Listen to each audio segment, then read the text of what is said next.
En esta presentación vamos a analizar la reparación integral en el derecho penal ecuatoriano. Está regulada principalmente en el artículo 78 del COIP y este mecanismo busca restablecer los derechos de las víctimas mediante medidas que van más allá de una simple indemnización económica. Se estudiarán los daños materiales, los daños inmateriales, las medidas de reparación simbólica y la aplicación en casos de violación, grave violación de los derechos humanos. La reparación integral constituye un principio fundamental de protección a las víctimas. Su finalidad es restituir en la mayor medida posible las condiciones afectadas por el delito. Esto implica analizar cada tipo de daño sufrido y aplicar medidas específicas para responder a sus consecuencias.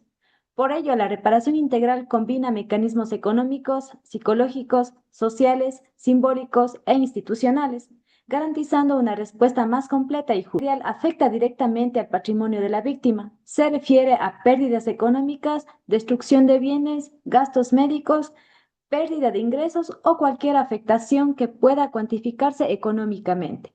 La respuesta principal es la restitución o indemnización calculada de manera objetiva para compensar las pérdidas sufridas. En este caso, el objetivo es restaurar el equilibrio económico alterado por el delito. Los principales mecanismos de ejecución del daño material dentro de la reparación integral son, primero, la restitución que busca devolver a la víctima el bien o derecho afectado. Segundo, la indemnización que comprende el daño emergente, es decir, la pérdida y gastos ocasionados, y el lucro cesante que corresponde a los ingresos que la víctima dejó de percibir. Finalmente, la rehabilitación física o ocupacional cubre tratamientos y procesos de recuperación para que la víctima pueda restablecer su salud y reincorporarse con sus actividades.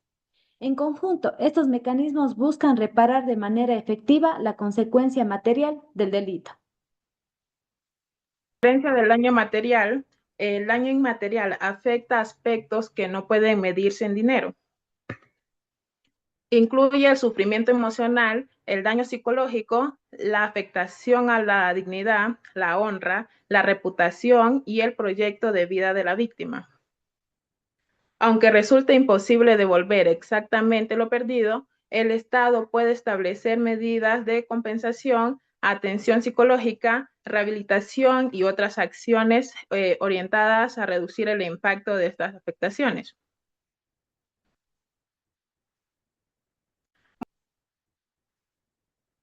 Bueno, el sistema judicial responde al daño inmaterial mediante dos vías complementarias. La primera es la compensación económica de equidad, que consiste en una suma fijada por el juez para reconocer el daño sufrido. No busca poner un precio al dolor, sino ofrecer una compensación justa. La segunda vía es la rehabilitación psicológica integral, que garantiza el acceso a terapias, atención a salud mental y apoyo psicosocial para favorecer la recuperación de la víctima. La combinación de estas ambas medidas permiten una reparación más completa al atender tanto las consecuencias emocionales como las necesidades de recuperación de la persona afectada. La reparación simbólica busca restaurar la dignidad de la víctima, sí, y preservar la memoria de los hechos ocurridos. Bueno, estas medidas tienen especial importancia cuando el daño causado no puede ser reparado únicamente mediante dinero. Entre los mecanismos más comunes encontramos las disculpas públicas, los reconocimientos oficiales de responsabilidad, las conmemoraciones, los monumentos y las acciones destinadas a evitar el olvido. Su finalidad es generar satisfacción moral y reconocimiento social.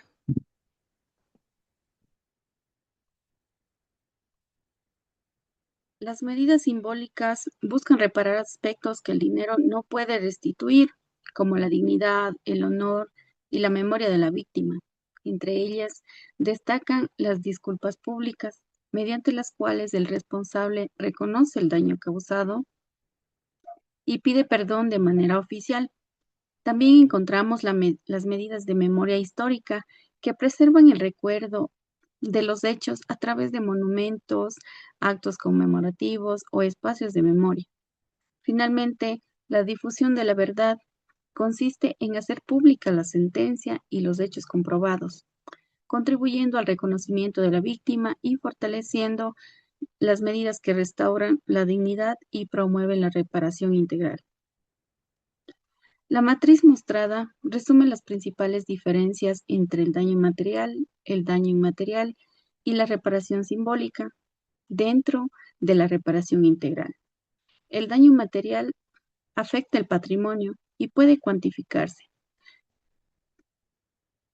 económicamente mediante la restitución o la indemnización.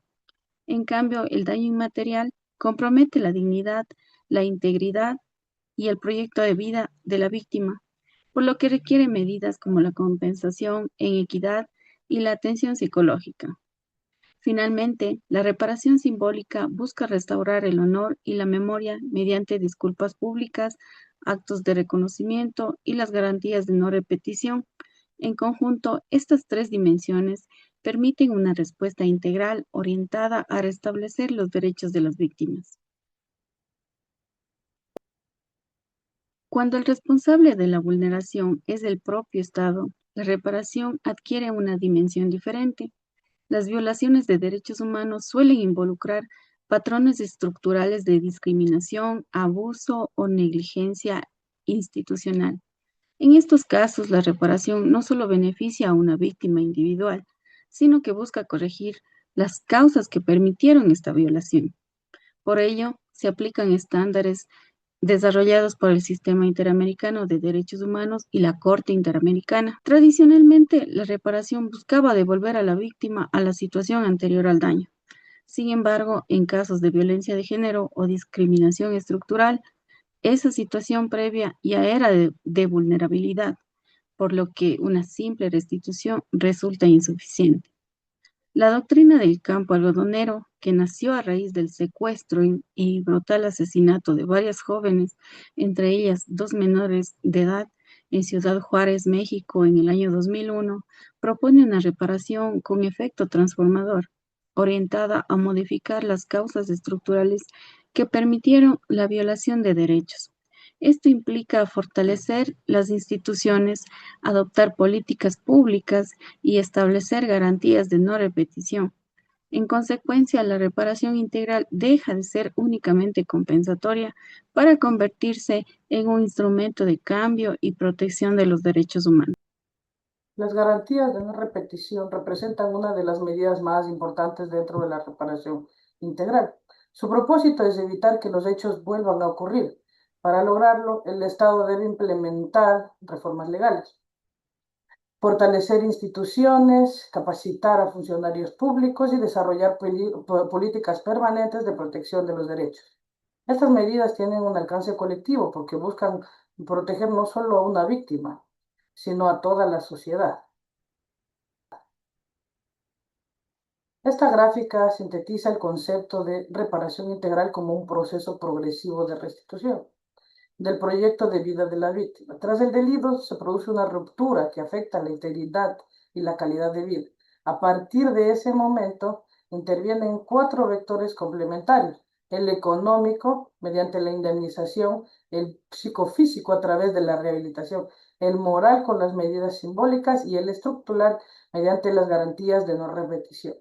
Solo la actuación conjunta de estos 4 componentes permite acercarse a un verdadero restituto in integrum, es decir, una reparación que no solo compensa el daño, sino que restituye la dignidad y el proyecto de vida de las víctimas.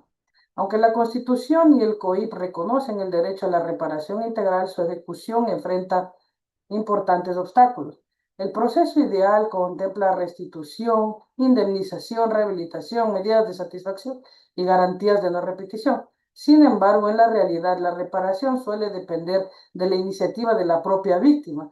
Existen dificultades para cobrar las indemnizaciones, el seguimiento es escaso para el cumplimiento de las sentencias y limitaciones en la atención psicológica.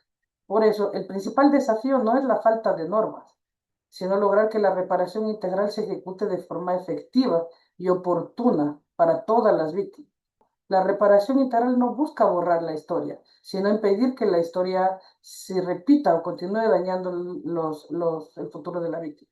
La finalidad es reconocer la verdad, restaurar la dignidad, promover la justicia, fortalecer la confianza social y garantizar que esos hechos no vuelvan a repetirse. En consecuencia, constituye uno de los mecanismos más importantes para proteger los derechos de las víctimas y construir una sociedad más justa, humana, respetuosa de la dignidad de las personas. Muchas gracias por su atención.